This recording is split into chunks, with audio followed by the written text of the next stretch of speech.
Fowling warehouse. It's located not too far from here, right next to Bottle Works. It's a new business in Indianapolis. It originated in Michigan, and now they have, I think, 14 locations throughout the Midwest, and it is owned by a married couple who's out of Michigan. Wow. And here is everything we're going to talk about and go through.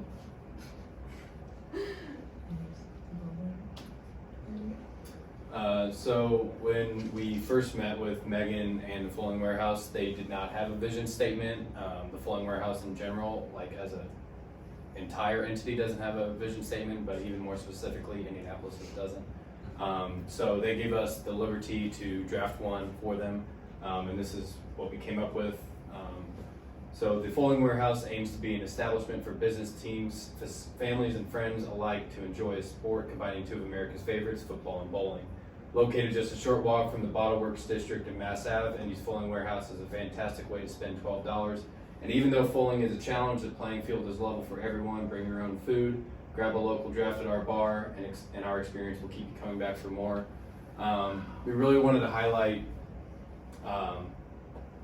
first of all, location, because people aren't generally aware of what the Fowling Warehouse is, but when you say it's close to Mass Ave and Indy, you can make a quick trip over there. The next point we wanted to make is that it's a fantastic way to spend $12. You might spend $12 on your first drink of pins before you even play a game of bowling.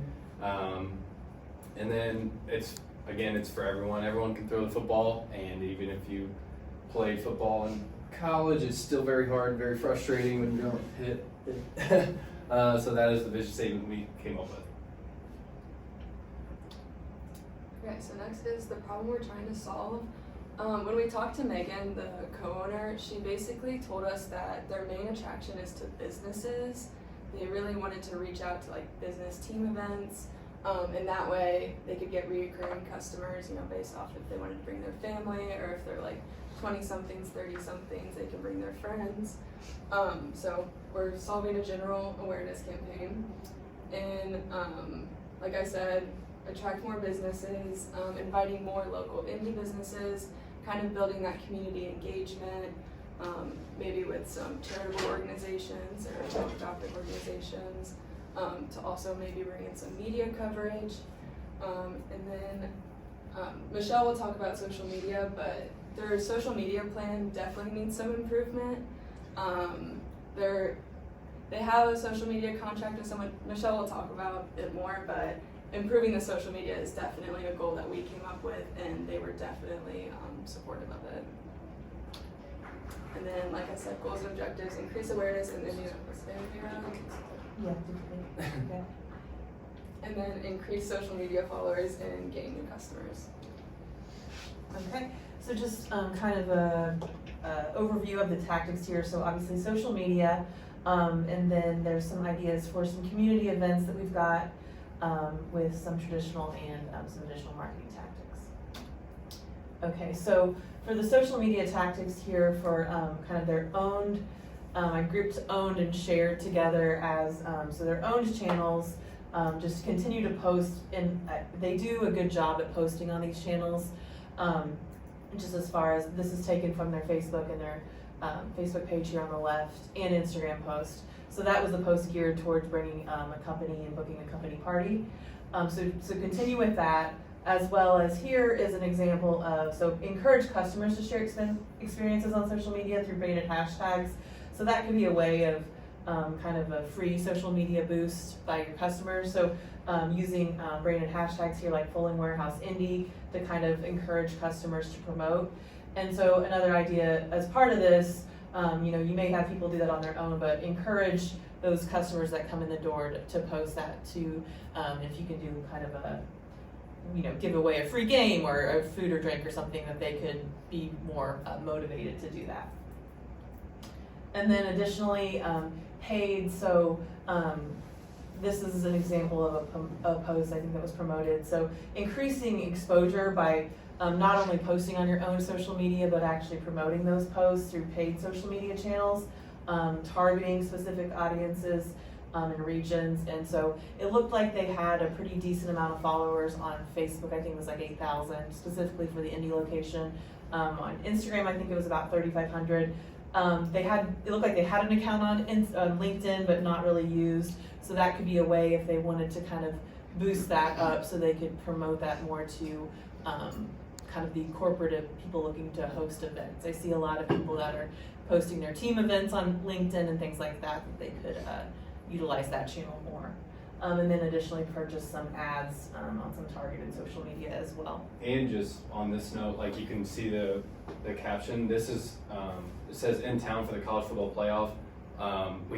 Indy hosts the Big Ten championship, and every street of downtown was covered in maize and blue last weekend. And if you can just get out a promoted post like this and say, hey, are you in town for the weekend? It's a great way to get like a one-off customer for the weekend. The game's at 8 p.m., but if you want to come over and fold for a couple hours, it's only $12. You can get a couple beers before the game, and it's just it's a easy way for people coming in town to find a way to spend their time before they head over to the soil. So Exactly. Football specific, especially. So one of our tactics is a billboard campaign, and although it's not, I used AI to generate an example of people looking at a billboard, but like the main goal of this billboard campaign, it's a little bit old school, but again, we wanted to emphasize, just like the vision statement, what can $12 do for you?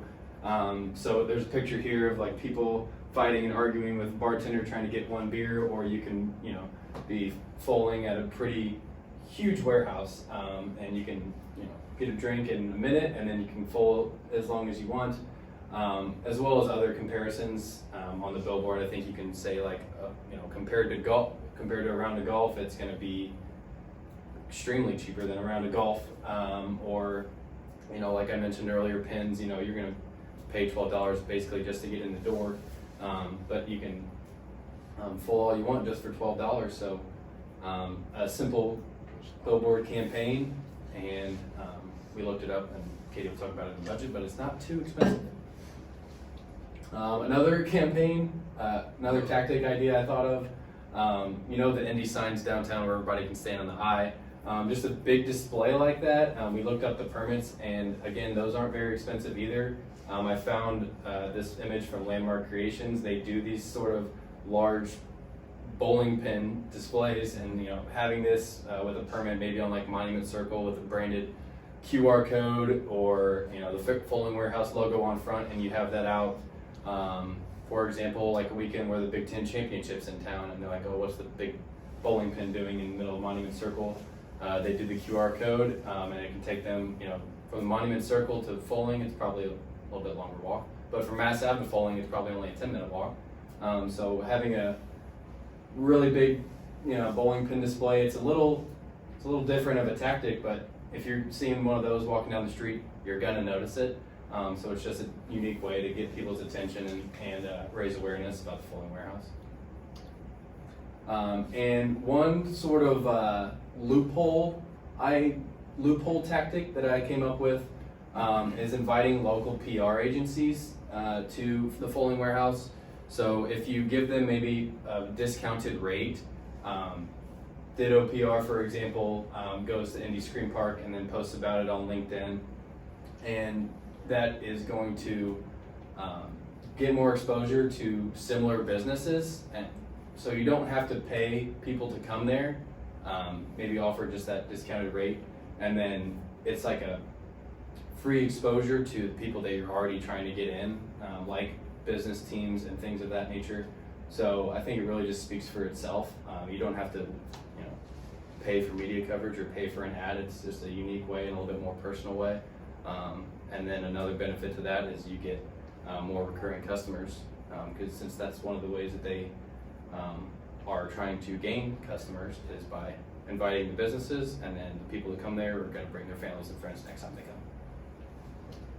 So along that same line, we also thought of a tactic to create kind of these swag boxes to give to local businesses. Everybody loves swag. I think that's basically like marketing is just giving people swag. So we thought of this idea to put together this little cute swag box with a bunch of different either football or bowling themed swag items. And then to deliver those to local businesses around the Fowling warehouse. So it can be anything from some of those small businesses like, Tomorrow Bookshop, but also things that are in some of the, the local high rises around there, some of those really larger companies. Putting together the swag box as well as flyer, marketing material, and some discount codes to really kind of get those team building teams in there from some of those local businesses as well. And we also thought inviting Indianapolis High School state football teams as well. Like Jack mentioned, Indianapolis is a big sports area, sports team, and we specifically have the IHSAA that's in November. And so inviting the teams that are there, the winners specifically, or just teams that are in the Indianapolis area to come and play around at Fowling Warehouse, get them in, have then all the students and all the football players that are there to kind of post it on their social media as well to spread the word that way and get them in and kind of have like a big event specifically for high school football, and then even using that as a tactic to get more media coverage as well, to get them there and get them interested too. Yeah, that's a really simple way to pitch to the media. I actually know the Operation Football guy, Dom Miranda. He's that would be so easy for him to come and cover that. And I guess I haven't brought this up to Megan yet, but it would be super easy to text him and say, hey, come over, and Operation Football, cover that, and gets a. I guess you'll see in the Gantt chart, but that's a great way to kick off football season. And it brings in like a younger audience. I feel like we only really discuss like bringing in businesses, but this brings in teenagers, High school teams, right? Mm-hmm. Birthday parties and things like that. All right, so now for our budget. We had a budget of about $5,000. So we kind of broke it down by tactic here. So for the cost of the billboard rental that Jack talked about for 30 days would be about $900. The cost of the permit for the giant inflatable bowling pin would be about $500. The cost of hosting the PR agency, in honesty, that's kind of like nil. It breaks even in terms of any sort of cost for that, but in case you need any sort of marketing materials or in case you need anything like that, we put in $150 for that event. The cost of the swag bags, for 100 of them, it will cost about $800, so about $8 per swag box. Cost of the boosted posts, we thought it'd be about $500 to kind of really put some money behind that and get some of those boosted posts out there for more people to see.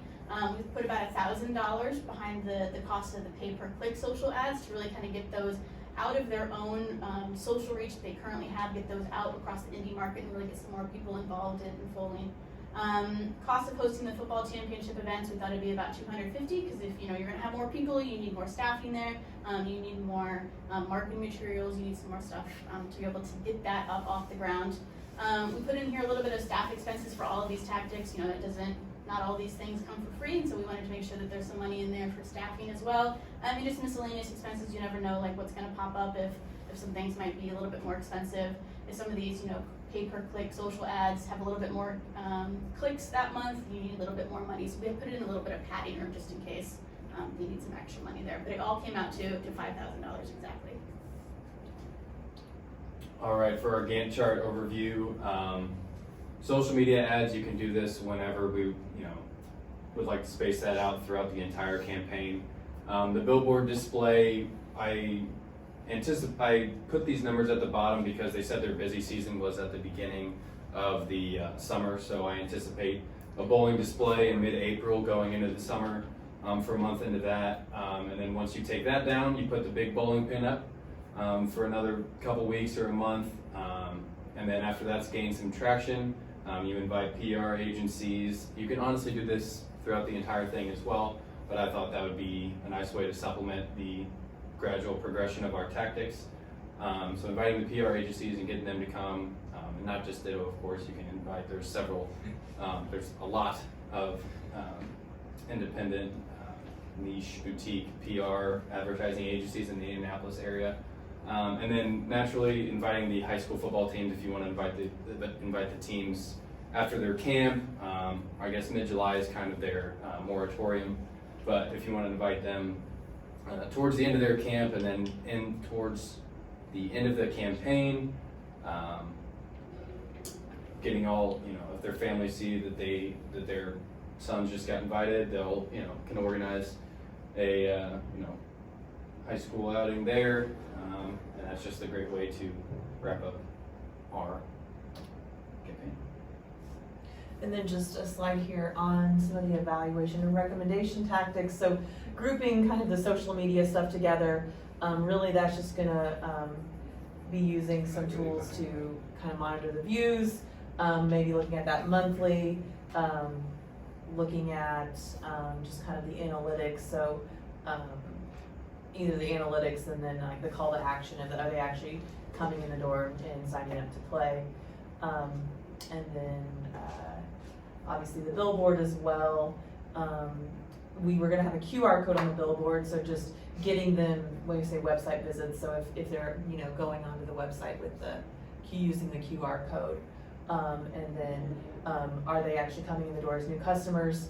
For some of the new customers, evaluating how they got there, I thought about a walking in the door survey. How did you hear about us? So like that's the first thing you ask somebody when they sign up to play, and they have, they're able to select one of the tactics as the choices, and from that you can continue that.